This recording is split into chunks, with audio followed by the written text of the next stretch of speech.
Hello everyone, my name is Aaron Woodman, and I want to welcome you to my YouTube channel. In this video, we will talk about staying persistent during networking. Having persistence is important because there are going to be times when you are able to connect with someone and get what you want, while there are going to be other times where networking with someone won't go as you expected. It can be frustrating, but you need to have good self-control by being persistent. Remember, you should not expect instant gratification when you network with people, and you should not evaluate your success based on immediate feedback. There are three major challenges that require persistence. First, you need to cultivate your network. You can think of a network as a garden. You can plant your seeds and hope for the best, but you will be more successful if you fertilize the soil, water regularly, check for weeds and pests, and add nutrients as necessary. You need to nurse things along and pay attention over time, even when you are not yet seeing results. For your network, you have to work on sustaining it and uplifting it. Second, you need to win other people's attention. Everyone is busy and focused on other things. You are disrupting a system. You are trying to shift someone's eye from something else to you. You can think of this as competing for someone's attention and persuading them to focus on you. Third, in certain fields, you need to invest over the long run to get results. You need to invest years of effort before achieving your results. So if you want to effectively leverage your connections, you need to spend as much time as you can with your connections to get to know you better and feel inclined to help you out. Let's go over how to deal with non-responses. After all, it would be nice for people to say yes or no, so we are not left wondering what is going on. Still, non-responses are a big part of reaching out to people since it is up to people to choose to respond or not. Let's look at a few scenarios. For a non-response, you initiated a call or email and nothing happened. For a response with an answer, the person responds to your outreach but does not take up your suggestion to meet. For consideration without commitment, this takes the form of, let me check, or let me think about it and see what I can do. Of course, not getting a response to your polite messages does not feel great, but you need to get a hold of yourself and not get quickly irritated. People are busy, they have competing commitments, and they forget things. If you did not get a response and you still want to hear from them, you can follow up in a manner that neither makes them feel guilty nor makes you an apologist for their inaction. Here's one example statement. Dear X person, I hope your week is going well. I wanted to check in on my email about finding time to get together. Does next week work for you? Here's another example statement. Just checking in. I would love to get something on the calendar. Does next week work? I am forwarding my original email, which provides the background information on what I talked about before. I look forward to hearing from you. When you do your follow-ups, avoid being needy, like saying, I don't know what else to ask, whiny, like, I'm surprised you haven't answered, or defensive, I'm really sorry to keep bothering you. Also, be careful about humor, unless you are certain it will land well with the person you are speaking with, since it is easy to misinterpret. So just keep it short, simple, and professional. Now, there are some of us who could wonder why someone has not responded to you or why they are giving you vague responses. Some of us could make up our own reasons for why they are not responding to us, and it could lead to false assumptions. When we start getting into this mindset, we need to check perspectives and assumptions. One thing you can use is the perspective wheel. Start by drawing a large circle on a piece of paper, then divide it into 8 even pizza slices. These are going to be your perspectives. Define the issue. I have sent X person 3 messages and they have not gotten back to me.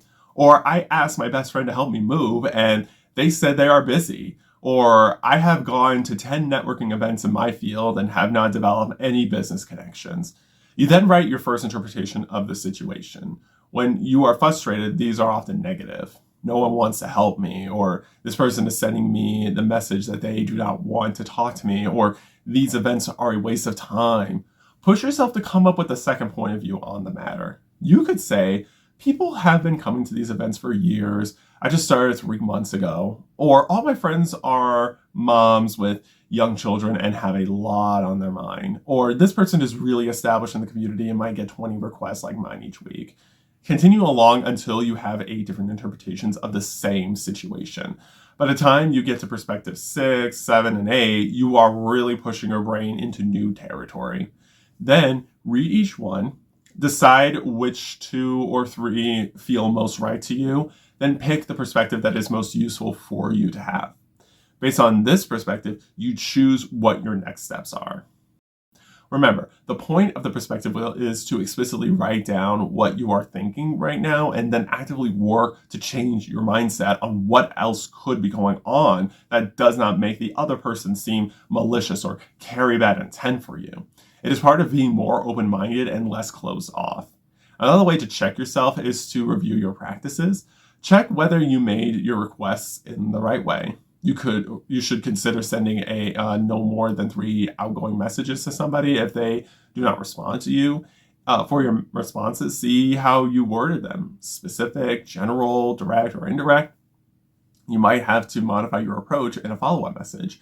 You will also need to establish a give-up approach where you decide how many attempts you will make before giving up on following up with someone.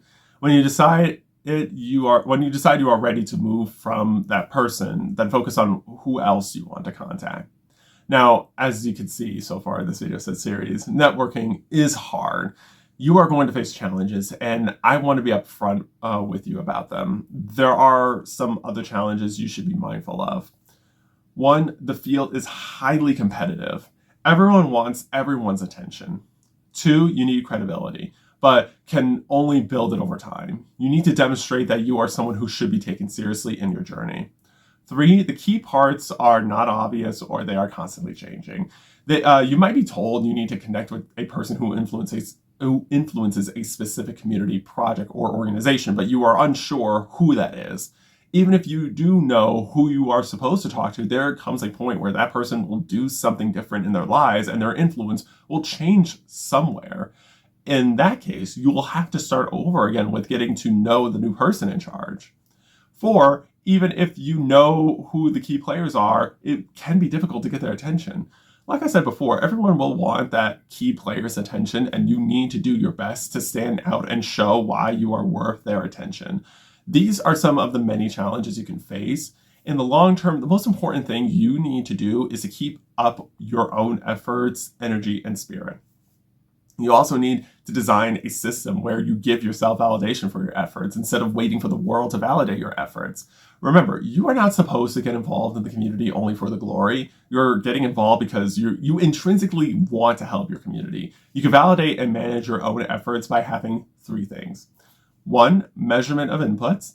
Instead of measuring outputs, measure inputs. These are under your control. The input variables you can measure are email outreach, conversations, companies or organizations you make connections at, proposals, events you attend or hold, publications you write, LinkedIn comments you make, LinkedIn connections, research on particular people or organizations, and so much more. You want to ground yourself in a realistic idea of how long something will take or how hard it is. Ask people who are knowledgeable how long things take. This is a chance to gain some insightful wisdom from them. 2, a method of learning by doing and course correction. Feedback is an indispensable part of learning. Absent direct feedback from others, you can still build a habit of assessing your efforts. Use a simple series of questions to check how you are doing. For example, after each networking conversation, ask yourself what went well, what did not go as well. How would I rate this conversation on a 1 to 10 scale, and why? How would I rate my own performance on a 1 to 10 scale, and why? And what would I do differently if I were to do this again? Self-evaluating is a great way to deeply reflect on how you did and give you the self-control to change how you do next time. 3, an overall faith in your effort.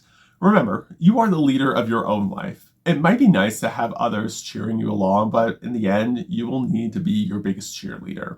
So take responsibility for self-belief. In addition to setting goals, you can lean into identity formation. Identity formation includes the idea that your future actions depend on how you define your identity. For example, if no one from your family or community has ever gone to college, it is helpful to say, my goal is to graduate from college, but it is even more helpful if you believe, I am the kind of person who will graduate from college. Identity formation is easier when you see people like yourself achieving similar goals. This is one reason why diversity in all respects is important, because it shows it is possible for people who look like you doing great things in the world. You can put yourself in a type of identity formation. This means you define yourself as a kind of person who is successful in this goal. You don't have to fully believe this. Half believing it is enough if you are willing to keep at it. Still, you should do your best to fully believe in yourself. Here are some examples of identity formation statements for going after tough goals. I am the kind of person who succeeds at hard things. I am the kind of person who does not give up after disappointment or setbacks. I am the kind of person who breaks through every barrier. I am the kind of person who belongs in this leadership position. I am the kind of person who will buy my parents a house. Saying these kinds of statements and setting your own identity are ways to empower yourself and believe you are capable of putting yourself out there. That is the key to persistence. In conclusion, persistence is key for staying positive in your networking journey and not giving up on yourself. Building meaningful connections takes time, patience, and consistent effort, especially in environments where competition is high and attention is limited. Non-responses, vague replies, and slow progress can be frustrating, but they are natural parts of the networking process we need to persist through.